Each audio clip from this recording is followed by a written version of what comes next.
on chips. We're going to put tariffs on oil and gas. That'll happen fairly soon. I think around the 18th of February.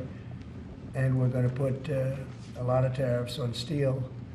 We already have tariffs on steel, and we've saved our steel industry, but that was relatively small compared to what it'll be. But we're going to be putting tariffs on steel and aluminum and ultimately copper. Copper will take a little bit longer.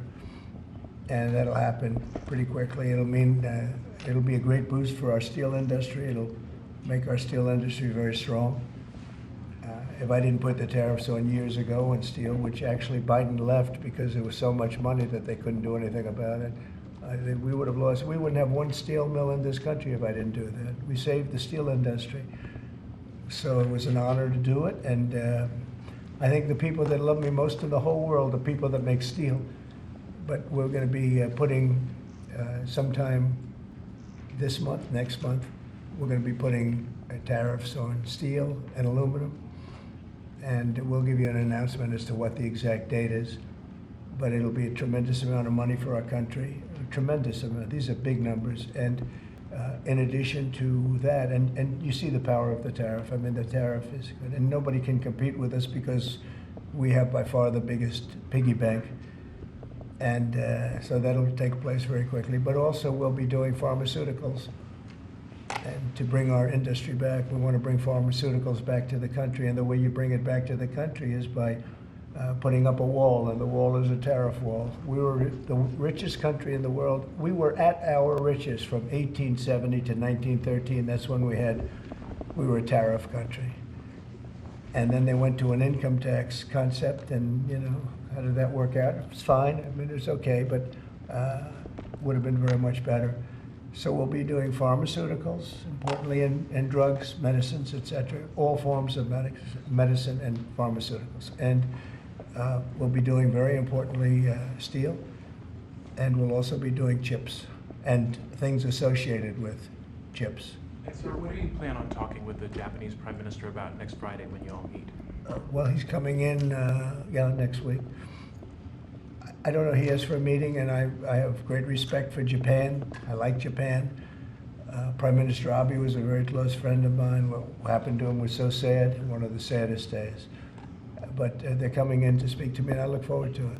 Mr. President, on the crash, do you have any concerns that your commentary about things you have described as common sense or your observations could in any way interfere with the thorough investigation of the crash? No, I think they'll do an investigation. It'll probably come out the way I said it. I like to put it up front. I'm so tired of listening to things happen to our country, and then people say, we'll do an investigation, and 3 years later they come out with a report that nobody looks at.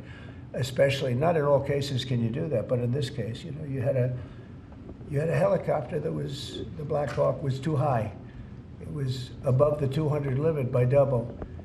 It shouldn't have been there. And there were some other mistakes made too, and I pointed them out also, and I was right on all of it, but they'll still do an investigation just to check it out, but I think that's what you're doing. As Commander-in-Chief, are you at all concerned about opining about the Army and the conduct of that aircraft when you are Commander-in-Chief and these are the people who report to you, and there's an investigation on them? This was all caused by bad rules, regulations, and other things by Biden, the Biden administration.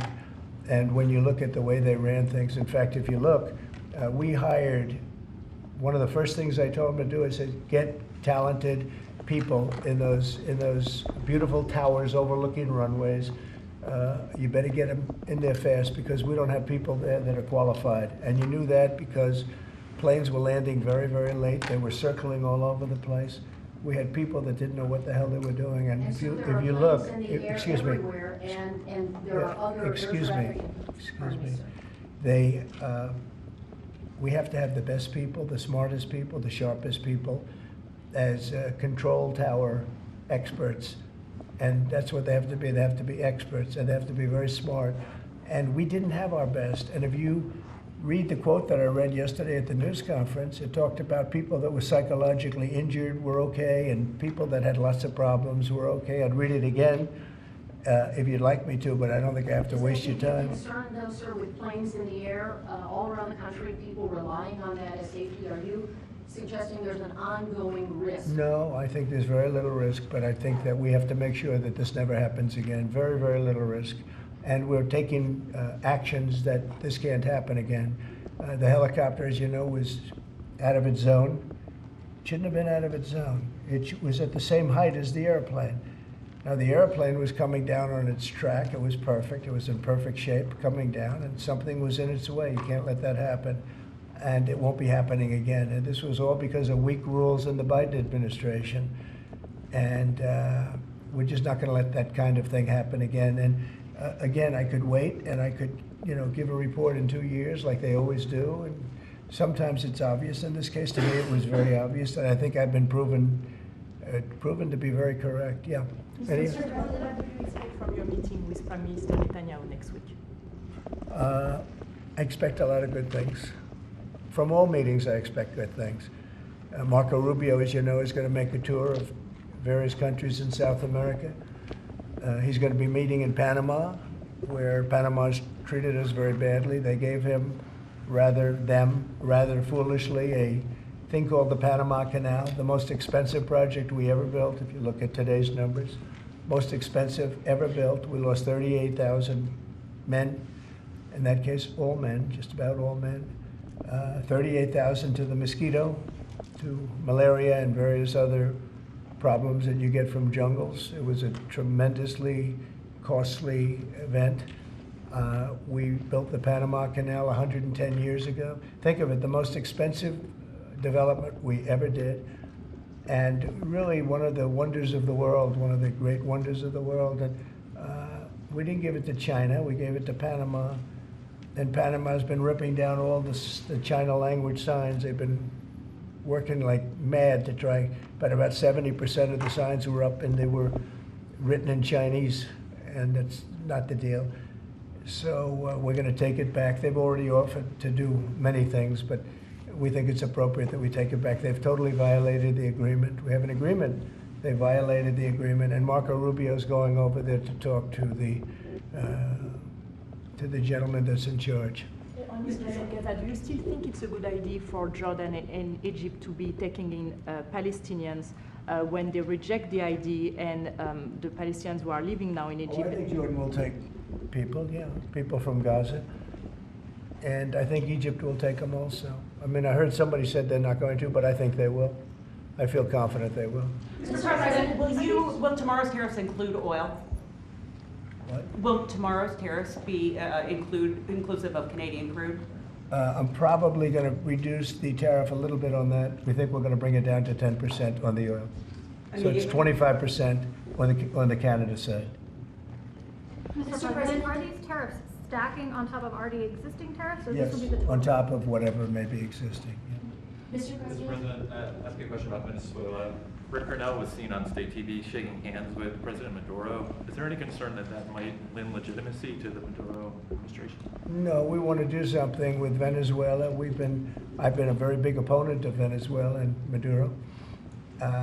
They've treated us not so good, but they've treated, more importantly, the Venezuelan people very badly. We have tremendous Venezuelan population. I got 92% of the vote, the Venezuelan vote. Now we want to see what we can do to get people back in their homeland safe and free and all. He's meeting with a lot of different people, but we are for the people of Venezuela. We're for the Venezuelan Americans. If you look at it, we have them all in Florida, right around the Doral area. That's really, they call it Little Venezuela, right? And they voted for me close to 100%. So we'll see what we can do to straighten out the situation in Venezuela. Venezuela has been very unfortunate. I was very surprised when I saw that Biden agreed to buy a lot of oil from Venezuela, because Venezuela was just about finished, the dictator. And when that happened, it brought him back to life. You know, Biden went out and they buy millions of barrels of oil. I say, what's that all about? So we're not going to let that stupid stuff happen. So we'll see what happens. We're not happy with Venezuela. We don't like the way they've treated the Venezuelans at all.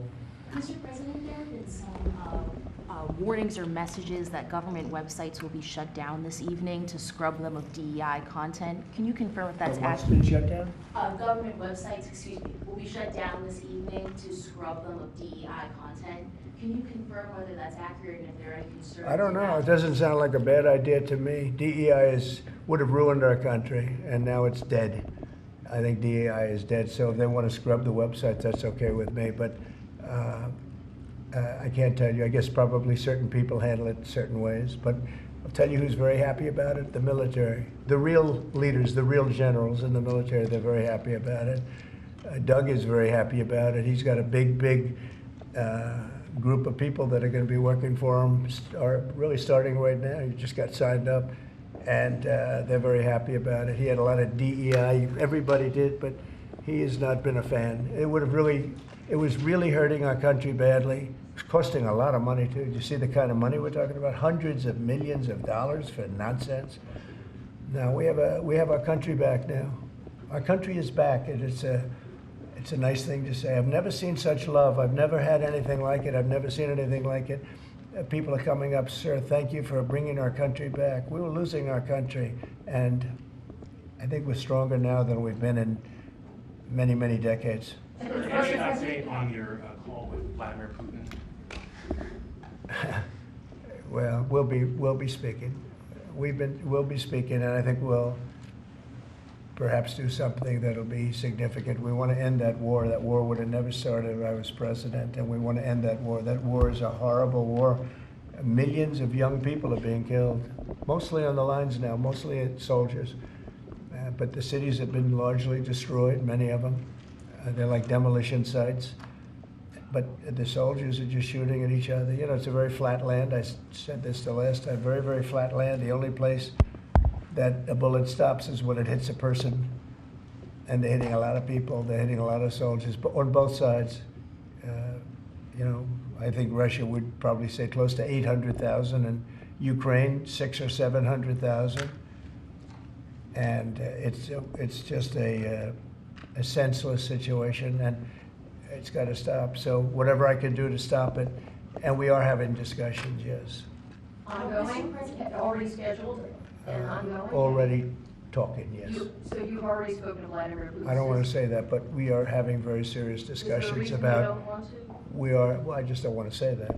We're having very serious discussions about that war, trying to get it ended. With Russia? With Russia, yeah. At the Department of Justice and the FBI, there are a number of high-level people who are being asked to resign or are being told they are going to be fired. Did you specifically request any actions at the Bureau or DOJ with respect to those employees? No, but we have some very bad people over there. It was weaponized at a level that nobody's ever seen before. They came after a lot of people, like me, but they came after a lot of people. No, I wasn't involved in it. I'll have to see what is exactly going on after this is finished. But if they fired some people over there, that's a good thing, because they were very bad. They were very corrupt people, very corrupt, and they hurt our country very badly with the weaponization. They used the Justice Department to go after their political opponent, which in itself is illegal. And obviously it didn't work. Are you going to impose tariff on the European Union? What does that mean? Are you going to impose tariff too on the European Union like you are going to do for Mexico and Canada? Well, you're asking me a question, because I'm sure you didn't hear, am I going to impose tariffs on the European Union? Do you want the truthful answer, or should I give you a political answer? Absolutely. Absolutely. The European Union has treated us so terribly. You promised Americans to try to reduce costs, and so many of the products Yeah. that would be tariffed when they come into the country. The outgoing country is not paying the tariff. The buyers in the United States pay that, and then that's passed on to consumers in Right. most instances. Sometimes. How would you expect to have prices come down if you have such a broad plan for tariffs? And what do you say to the voters who want to see you reduce everyday costs? Well, let me just tell you that I got elected for a lot of reasons. Number one was the border. Number two was inflation, because I had almost no inflation. And yet I charged hundreds of billions of dollars of tariffs to countries. And think of it, I had almost no inflation and took in $600 billion of money from other countries. And tariffs don't cause inflation, they cause success. They cause big success. So we're going to have great success. There could be some temporary short-term disruption, and people will understand that. I had that when I negotiated some of the good deals for the farmers. And unfortunately, those deals have been led astray by Biden and his people because they didn't enforce the deals. We have a deal with China, which is phenomenal for the farmers, but there was nobody to enforce it in the Biden administration. They let them get away with murder. So that's another thing we're going to be bringing. They committed. Wait a minute. They committed to buying $50 billion worth of farm product, and they did it when I was president. And as soon as I left, they stopped doing it because there was nobody in Biden to enforce it. But the tariffs are going to make us very rich and very strong, and we're going to treat other countries very fairly. But if you think about it, other countries charge us tariffs. We don't charge them tariffs. And it's about time that that changes. Sir, are you concerned about the market reaction around tariffs? No, no. Tariffs, the word tariff is a very misunderstood word. You've heard me say, I say it kiddingly, but it's one of the most beautiful words in the dictionary, really is. And we've been taken advantage of because others have charged us VATs. As an example, the European Union charges us 20% plus a VAT tax, called a VAT tax, very similar. And it costs us an absolute fortune. We are treated so badly. They don't take our cars. They don't take our farm products, essentially. They don't take almost anything. And we have a tremendous deficit with the European Union. So we'll be doing something very substantial with the European Union. We're going to bring the level up to where it should be. And if you think of the European Union, then you go to NATO, it's largely the same group of countries. Until I came along, I mean, we were paying almost 100% of NATO only to get bad trade deals. And now it's been evened out, but very unfair having to do, it was evened out pretty good. Actually, I did a good job. They paid $440 billion if you look at the Secretary General's report, and he was here recently and he said that. He said one of the most amazing things I've ever seen is what President Trump was able to do with these countries of Europe, of which he was in charge of them, but he couldn't get them to pay. I went over, I said, you got to pay, and if you don't pay, we're not going to protect you. It's very simple. But very unfair is with Ukraine because we're in for $300 billion plus, and they're in probably for $100 billion. There's a $200 billion difference, and they need it more than we do. You know, we have an ocean in between. They don't. And so they're going to have to step it up a little bit. With efforts to reduce the federal workforce, whether it's offering what we call the buyout package or other efforts, do you have any concerns that there will be employees broadly across the federal government who might take that up? And they're a part of the many different ways that agencies protect the public, from food inspections to water safety to I know, the but air traffic everybody's controls. replaceable, and we'll get very good people to replace them if it turns out to be more than we thought. It could be a lot, it could be a little, we don't know, but we'd love to have them leave. We're trying to remember this. We want them to go into the private sector. It's our dream to have everybody almost working in the private sector, not in the public sector.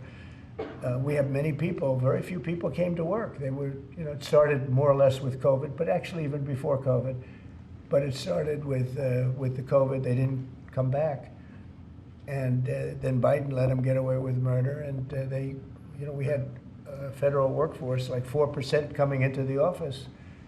And that just doesn't work. You know, people can say it does, but it doesn't work. You have to be unified in a group in the office. It's just, it was crazy. You don't know what they're doing. And then at some point, we may ask them to certify that they didn't have two jobs, meaning were they really getting a check from us, the government, and then were they also working a second job and a third job, and, you know, on government time? And many of them will say that they did, you know, which is not legal, but it's a problem. It's a problem. No, we want to get that out. We want to clean it out. You know, people have been trying to reduce federal government now for 40 years, 45 years, and they haven't been able to do it. And this is a way of doing it, I think, very nicely. It's sort of a buyout, too. I think we're treating people very good. But people don't come to the office. They won't have a job starting on that very special date. So we'll see how that works out. I mean, nobody knows how that's going to turn out. Everybody might show up to the office and maybe a large number won't show up. But if they don't show up, we've accomplished a very serious goal. We're trying to reduce government.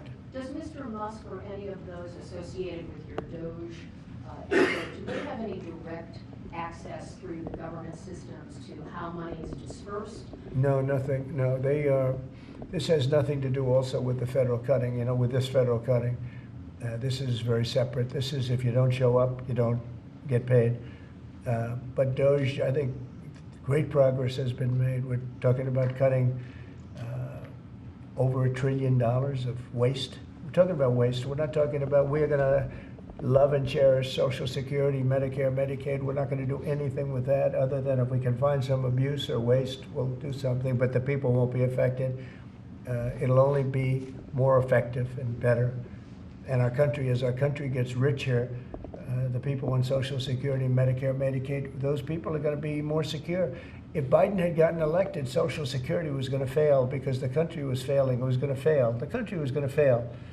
And therefore, the Social Security, Medicare, Medicaid, and all of the other things that you may get would not be able to be paid.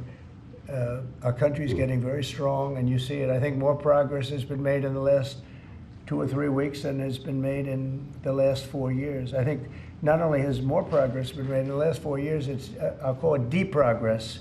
We went way backward as a country in so many different ways, from woke to all of the other things that took place that were so bad. You look at Afghanistan, how embarrassing that was.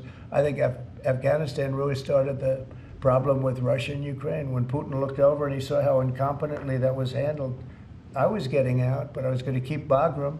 Right now, China has Bagram. I was going to keep one of the biggest air bases in the world. They left it. But I was, other than Bagram, I was going to get out. And I wasn't keeping Bagram for Afghanistan. I was keeping it for China because it's 1 hour away from where China makes its nuclear weapons. And we were keeping it. So we have a lot of great things happening in our country, and we appreciate that you're here. And I'm really thrilled about Doug, and I'm really thrilled about his friend, Chris Wright, who's a legend in the oil business, right? They keep telling me, Catherine, he's like a legend, and he's a legend too in a lot of businesses. And we have an amazing group of people working with us. There's a man behind me who became a tremendous success. He was not a wealthy man. He didn't start off a wealthy man, and he ended up a wealthy man. And you know, that's a great talent, and he's willing to sacrifice so much and to put it to work for our country. Watch the job he does on the interior, but in particular on really making our country very, very wealthy by utilizing it properly. And at the same time, environmentally, he does it he's very much an environmentalist. He's going to do it very carefully and very painstakingly good. But you just watch what happens. And working with the Department of Energy, where his compatriot, his friend, and also considered the most talented man in the oil business, is the head of the Department of Energy, and they work together. It's almost like a partnership. It really is a partnership. And watch what that does for our country. It'll be a fantastic thing to see. Thank you very much, everybody.